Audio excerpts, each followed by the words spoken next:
ஆண்டவர் இன்றைக்கு நம்மளோடு கூட பேசுகிற வசனம் சங்கீதம் 24வது அதிகாரம் 3-4வது வசனம்.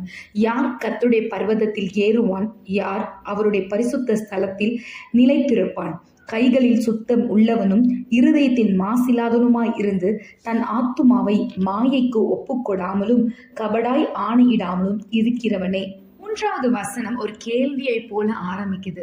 ஆண்டவரோட பர்வதத்திற்கு யார் போவா? பரலோக ராஜ்யத்தை யார் சுதந்திரிப்பா? அப்படின்ற கேள்விக்கு அடுத்த வசனம் பதில் சொல்கிறது. சுத்தமான கைகள், இருதயத்துல மாசு இல்லாதவனும் மாயைக்கு ஒப்பு கொடாதவனும் கபடாய் ஆணையிடாமலும் இருக்கிறவன் அப்படின்னு வசனம் பதில் சொல்கிறது.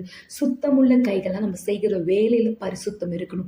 உண்மையும் உத்தமமாய் வேலை ஸ்தலத்துல இருக்கட்டும், படிக்கிற இடத்துல இருக்கட்டும், எல்லா இடத்துலையும் உண்மை இருக்கணும். இருதயத்துல பரிசுத்தம்னா பாவங்களுக்கு விலக்கி பாவமான காரியங்களை நினைக்க கூடாது.